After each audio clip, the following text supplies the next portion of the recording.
हम व्यर्थ में क्यों बोलें? हम क्यों गाली गुप्ता करें, अपनी जबान गंदी करें, झूठ बोलें, व्यर्थ में क्यों बोलें?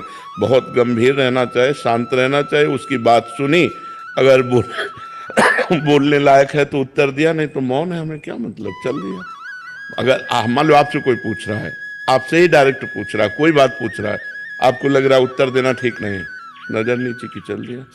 वो आदमी जो समझे, पागल समझे, अभिमानी समझे, जो समझे वो समझा करे। आप तो प्रपंच रहित हैं, और जो साधक है वो समझ जाएगा, बड़ा प्रवीण साधक है, अपने आप को कैसे बचाता है, देखो मौन होकर बचा लिया। मन मस्तिष्क में एकांकी मौन को लेकर पूज्य उड़िया बाबा जी के वचन बार बार प्रेरित करते हैं कि उड़िया बाबा जी के अनुसार मौन हमें ईश्वर के पास ले जाता है, मौन ब्रह्म की ओर, मौन आत्मा का साक्षात्कार, मौन जीवात्मा से परमात्मा तक पहुंचाने की सीढ़ी आता है। महाराज जी, क्या मौन से, मानसिक मौन और वाचिक मौन से विरह की अनुभूति और प्रगाढ़ होती है? बिल्कुल बिल्कुल 100%, इसमें कोई एक भी परसेंट संशय नहीं, क्योंकि वाणी से सबसे ज्यादा अपराध बनता है।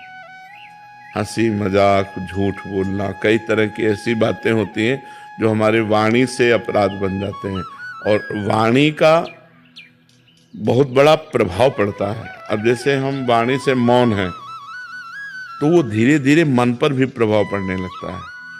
आप देखो कुछ दिन मौन, जैसे आप हैं तो बोलने की जैसे तो एक उदासी छा जाएगी, अब बोल सकते नहीं तो फिर एकांत का मन करेगा कि हम किसी से मिले ना, किसी से जुले ना।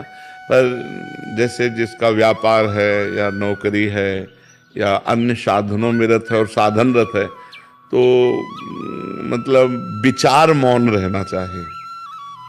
विचार मौन ज्यादा उत्तम है। विचार मौन का मतलब है, जैसे आप हमसे कोई बात पूछ रहे हैं, अब हम बार बार अब पूरी मनोशक्ति लग रही हो, आप समझ नहीं पा रहे, हम समझाना चाह रहे, तो हमारे अंदर चिड़चिड़ापन आ जाएगा। अगर अत्यंत आवश्यक है तो हम बोल देते हैं, और अत्यंत आवश्यक नहीं है तो हम उत्तर नहीं देते। इसे विचार मौन कहते हैं। जो बोलेंगे सत्य बोलेंगे, मृदु बोलेंगे, हितकर बोलेंगे, नहीं तो मौन रहेंगे।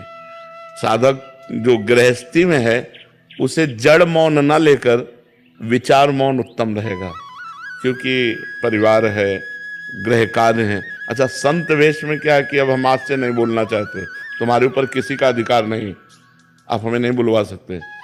लेकिन गृहस्थी में बहुत सी ऐसी बातें हैं जिनमें आपको बोलना ही पड़ेगा, तो उसमें विचार मौन ज्यादा उत्तम है, जड़ मौन ठीक नहीं है। तो विचार मौन के द्वारा भी वही गति प्राप्त की जा सकती है। वाणी का सद्व्यवहार परमार्थ को पुष्ट करता है, या वाणी का मौन, दोनों पुष्ट करते हैं। तो हम सद्वाक्य बोल करके, सद्व्यवहार करके अपने मन को निसंकल्प बनाएं, अपने मन को मौन की तरफ ले जाएं।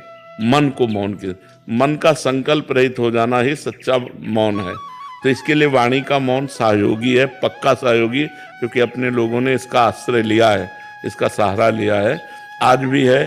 शाम टाइम हमको, इस समय तो हमारा ये सेवा रहती है, इसके बाद फिर हम कोशिश करते हैं कि हमें मौन ही रहना पड़े, इशारे से बात कर लीजिए। जैसे कोई बात है कि आप अगर बहुत बोलना हुआ तो 2 शब्दों में बोल दिया, नहीं शांत अपने सुमिरन चिंतन में। तो ऐसा है, व्यवहाररत उपासक को विचार मौन रहना चाहिए। हाँ, सबको चाहिए। हम व्यर्थ में क्यों बोलें? हम क्यों गाली गुप्ता करें, अपनी जबान गंदी करें, झूठ बोलें, व्यर्थ में क्यों बोलें? बहुत गंभीर रहना चाहिए, शांत रहना चाहिए, उसकी बात सुनी, अगर बोलने लायक है तो उत्तर दिया, नहीं तो मौन है, हमें क्या मतलब, चल दिया।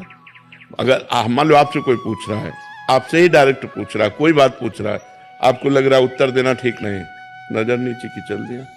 वो आदमी जो समझे, पागल समझे, अभिमानी समझे, जो समझे वो समझा करे। आप तो प्रपंच रहित हैं, और जो साधक है वो समझ जाएगा, बड़ा प्रवीण साधक है, अपने आप को कैसे बचाता है, देखो मौन होकर बचा लिया। शांत बिल्कुल बहुत जरूरी है।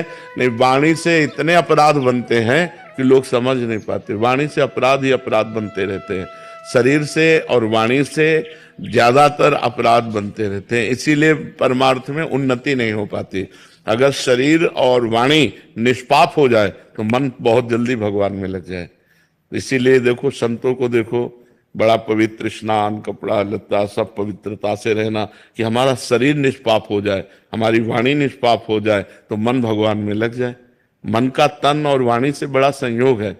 हम जहाँ बोलते हैं मन हमारा वहीं जाता है, हम शरीर से जो क्रियाएं करते हैं मन उसी में जाता है, जो संबंध रखते हैं। अगर हमारा देखो, तभी 3 की शरणागत कही गई, तन वांग मनो भी, शरीर मन और वाणी, वांग तनु वांग मनोभीर, 3 का बहुत बड़ा योग है साधना में।